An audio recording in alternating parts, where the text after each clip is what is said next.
ಕೊಪ್ಪಳದ ಶ್ರೀ ಮಾಸ್ತೆಮ್ಮ ದೇವಿ ಜಾತ್ರೆಯಲ್ಲಿ 62 ವರ್ಷದ ವ್ಯಕ್ತಿಯೊಬ್ಬರು ವಿಶೇಷವಾದ ಸಾಹಸ ಮಾಡಿದ್ದಾರೆ. ಶರಣಪ್ಪ ಎಂಬುವರು ಎಣ್ಣೆ ಸವರಿ ಜಾರ್ತಾ ಇದ್ದ 120 ಅಡಿ ಎತ್ತರದ ಹಾಲುಗಂಬವನ್ನ ಅತ್ಯಂತ ಸರಾಗವಾಗಿ ಏರಿ ಜಾತ್ರೆಯಲ್ಲಿ ನೆರೆದಿದ್ದ ಸಾವಿರಾರು ಭಕ್ತರ ಮೆಚ್ಚುಗೆಗೆ ಪಾತ್ರರಾಗಿದ್ದಾರೆ.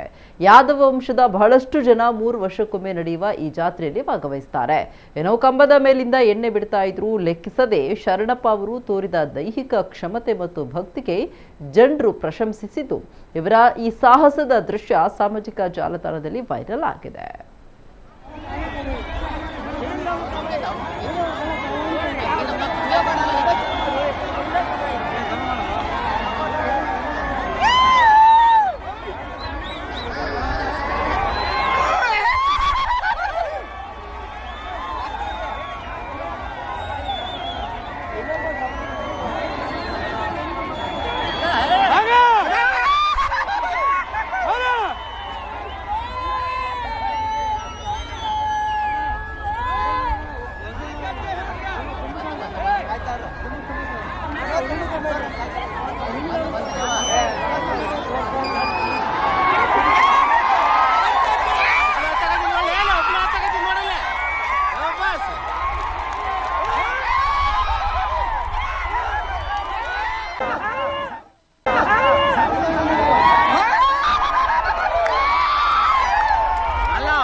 ಸಪೋರ್ಟ್ ಬಲ್ಲಾಟ ಕೊಡಕತ್ತಾನ ಹುಡುಗ.